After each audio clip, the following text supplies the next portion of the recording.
Salut les raboteurs, bienvenue dans cette nouvelle vidéo. Alors oui, ça fait longtemps que j'ai pas fait de vidéo, mais j'ai été complètement débordé malgré ce que je voudrais. J'ai pas mal de shoots sur pas mal de sujets, il faut que je prenne le temps de compiler. Et là, je me force un petit peu parce que j'ai un peu de temps et surtout j'en ai besoin pour l'atelier. Alors pour ceux qui me suivent sur Instagram, comme vous pouvez le savoir, j'ai fait l'acquisition il y a très peu de temps de la Conturo. La Conturo, c'est la plaqueuse de chant de chez Festool, la KA65. Et donc c'est une machine qui peut être soit en portative, soit en stationnaire. Mais pour être en stationnaire, il faut un meuble. Et du coup, j'ai décidé de me fabriquer ce meuble-là. Je te montre tout de suite ce que je souhaiterais faire. Donc en fait, si tu veux, j'avais cette petite servante à roulettes d'il y a très longtemps. Et je me suis dit, mais pourquoi pas me faire un petit meuble. Donc l'idée, c'est de reprendre un petit peu cette idée-là, un peu comme les caissons ici. Donc je vais me faire un caisson avec deux tiroirs qui sont ici. Je vais remettre des roulettes neuves parce que là c'est des roulettes qui sont pas rotatives, donc elles sont droites, donc c'est un peu chiant. Donc l'idée c'est de mettre la Conturo, la caisse ici de la fleureuse, comme ça tout est à dispo. Mais je vais faire un compartiment en plus large pour pouvoir accueillir les différentes colles et en même temps avoir mon petit nuancier ici pour avoir toujours les refs de panneaux pour, enfin voilà, vu que j'en ai plusieurs, des nuanciers comme ça, je vais me faire un petit truc comme ça. Ensuite, je vais utiliser, alors je sais pas si j'utilise ce panneau-là ou ce panneau-là, sachant quand même celui-là, il est quand même beaucoup plus épais. Donc je sais pas encore, mais dans l'idée là, c'est d'utiliser du contreplaqué de 15 mm pour faire ce même système-là. Après, je vais peut-être pas m'embêter à faire les pistes perforées ici parce que en fait l'établi est amené à bouger alors que celui-ci il ne bougera pas. Donc je vais faire des attaches de coulisses en fixe. Donc voilà, donc c'est parti. Première étape, on va déterminer les dimensions du meuble. Alors, ce qu'il faut savoir pour les tiroirs Festool et les systémaires Festool, il faut un minimum de 39 cm. Donc là, je suis parti sur du 40. Un panneau de contreplaqué fait 122. 3 x 40, ça fait 120, moins les épaisseurs, plus les épaisseurs de lame, on est sur du 122. Donc voilà. Ça, je l'ai fait faire découper directement en GSV. Je me suis pas embêté à le découper. Même si j'aurais pu le faire, ça me fait gagner du temps et puis ça coûte 1 € la coupe, donc ça vous pouvez le faire. Donc 40 cm minimum, moi c'est ce que j'utilise. Donc là, ce que je vais faire, c'est que je vais essayer de faire le meuble de ma Conturo qui va être à la même hauteur que ce plateau-là, sachant que pour le meuble de la Conturo, il va y avoir aussi des petites lamelles qui vont être fixées sur le dessus pour pouvoir faire glisser les panneaux et compenser le champ qui dépasse de chaque côté du panneau. Alors moi, ça me gêne pas que le meuble soit légèrement surélevé par rapport à mon plateau. Le plateau sera juste là pour les grandes pièces qui vont être souples pour éviter que ça fléchisse trop. Donc voilà, ça sera du maintien. Donc je vais prendre comme référence la hauteur de cet établi. Donc c'est parti.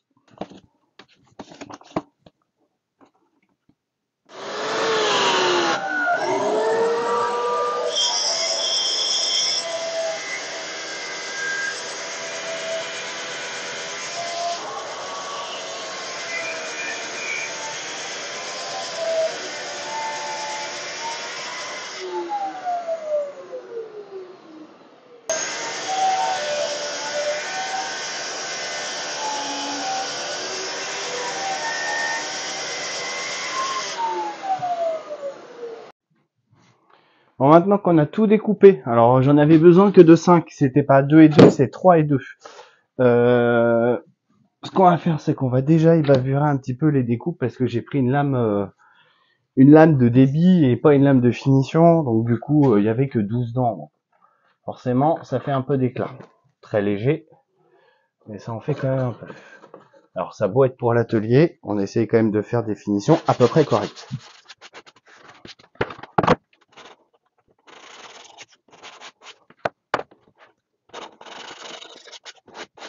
Je colle pour que ça bouge plus du tout. Et ce que je fais pour éviter d'attendre, je fais de la vis. Donc là, c'est du 15. J'utilise de la 3,5-30. C'est un petit modèle, mais ça suffit largement pour serrer. Il n'y a pas besoin de mettre. Après, c'est la colle qui va faire le nécessaire au niveau de l'assemblage.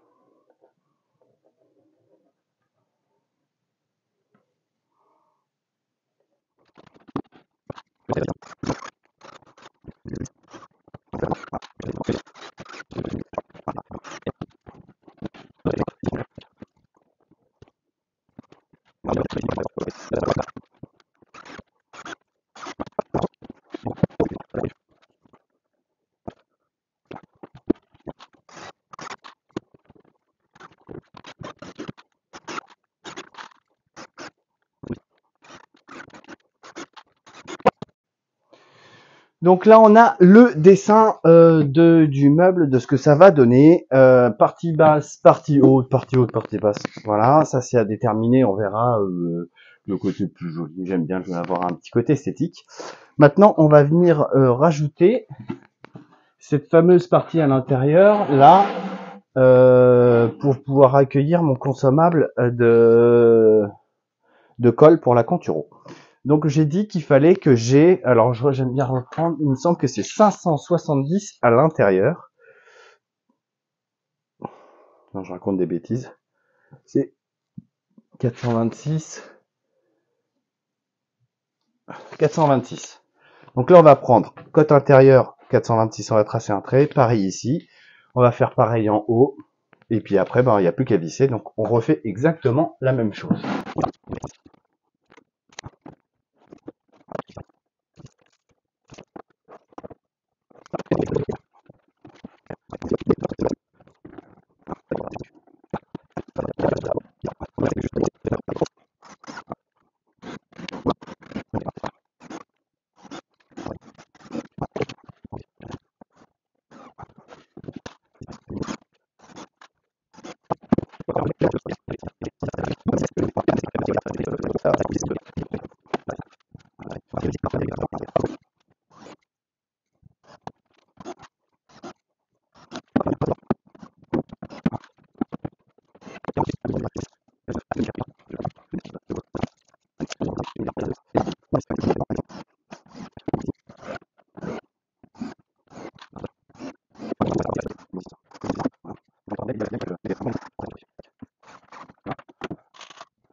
Bon, je viens de préparer les découpes. Donc j'ai utilisé les plans qui sont utilisés ici, hein, donc il n'y a pas besoin de trop réfléchir. On utilise vraiment toutes les codes pour reporter l'emplacement de la platine. Donc là, en fait, cette platine-là, elle va venir ici.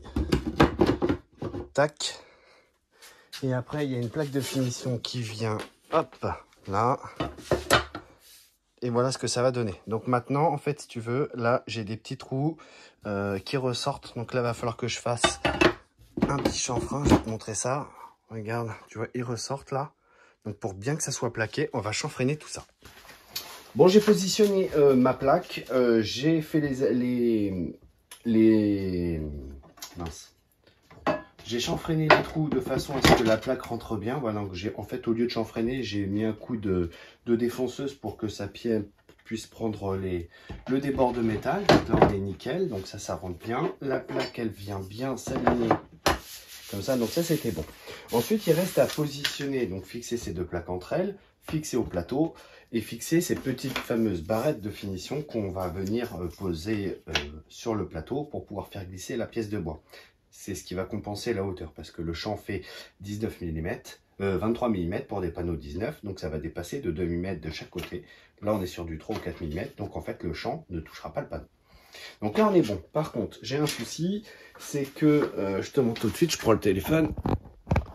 Hop, là, le plateau, j'ai fait un dessus parce que je voulais rajouter en rigidité.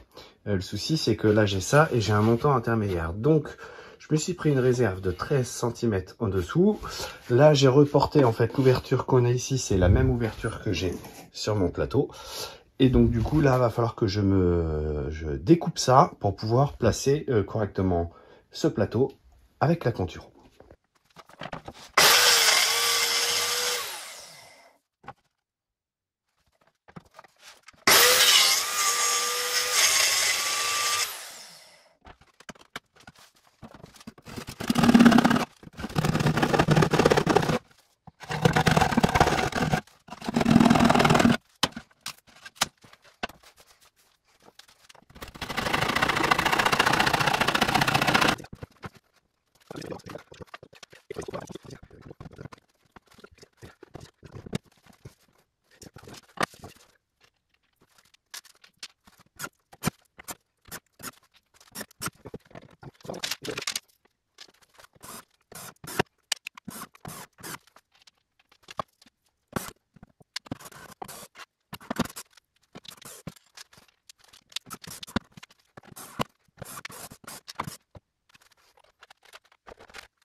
Voilà, tu vois, j'ai quand même pas mal de vide, mais moi j'avais pris en compte ça, ces deux petites pattes de chaque côté.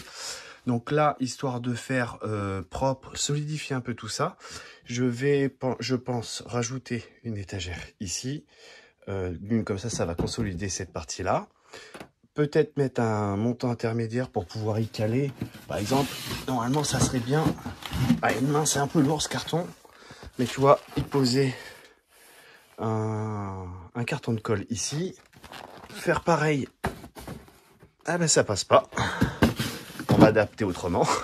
Voilà les aléas des trucs quand on pense pas à tout. Bon, je vais au moins mettre une petite étagère ici.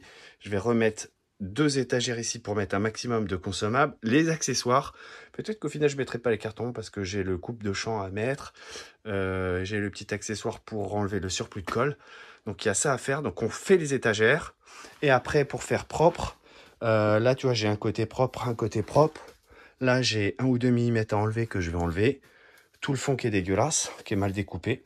Et après je vais poser un champ tout autour pour éviter de faire des éclats et de faire un truc nickel.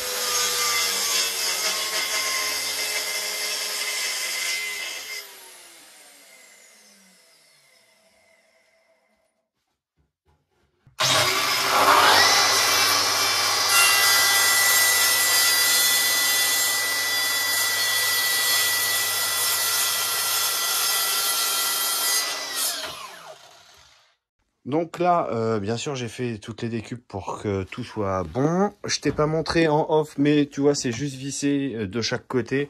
Donc j'ai mis 2 étagères de façon à ce que là, ça contienne 3 boîtes. Donc colle blanche, colle transparente et colle marron ou noir ou blanc. Mais je peux en mettre du coup sur plusieurs étagères. J'ai 2 petites caisses Bosch avec une affleureuse et une scie sauteuse que je garde encore parce qu'elles fonctionnent très bien, donc je change pas. Donc elles vont rester ici.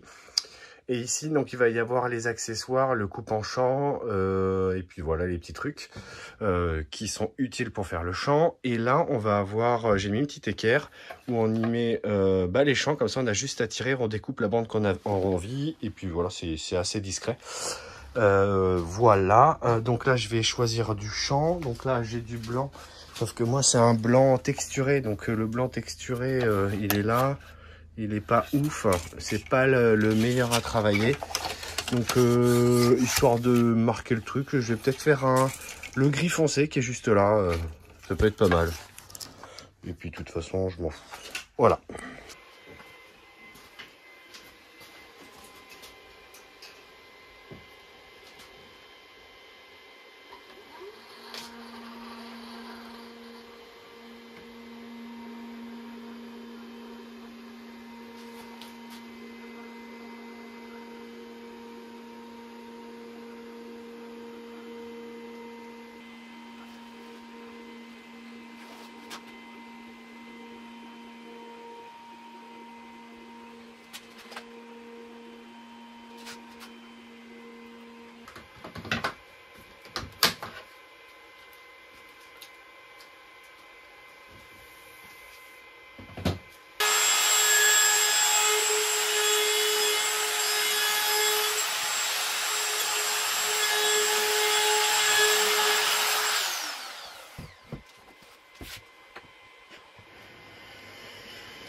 Bon voilà, maintenant que la table elle est opérationnelle, j'ai fait un test avant, mais on va refaire un test ensemble pour voir ce que ça donne. Donc là, je vais emmancher la pièce. Donc là, elle me dit qu'elle est OK. On va lancer et puis on va plaquer tout doucement. Voilà, c'est une petite pièce. Alors, elle est pas, j'ai pas de pièce fine. Je vais pas recréer une pièce fine pour, mais vous allez comprendre le principe. Ça va servir pour les petites pièces aussi. Donc là, c'est parti.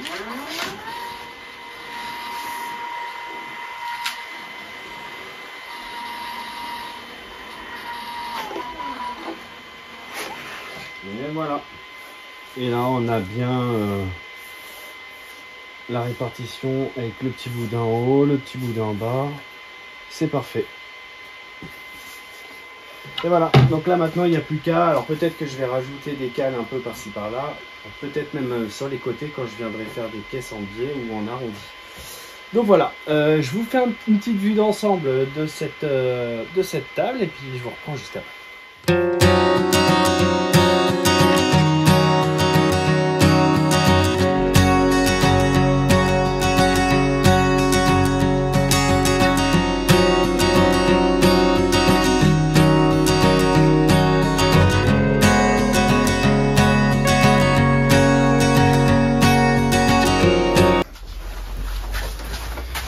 Bon voilà les raboteurs, cette vidéo elle est terminée.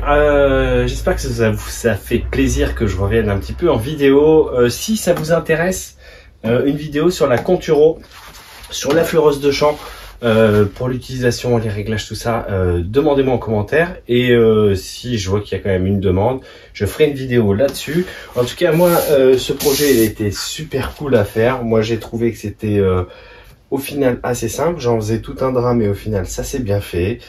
Clairement, si on n'a pas envie de s'embêter, on peut acheter le plateau tout fait de chez Festool. Ça a un coût. Donc c'est pour ça que moi j'ai quand même décidé de le faire moi-même. Mais on peut l'acheter tout fait et faire un meuble en dessous et l'adapter très facilement. Le reste c'est très simple, c'est de la vis, c'est de la colle, voilà. Je vous ferai un petit retour quand même de ce projet d'ici 3, 4, 5 projets pour voir le retour.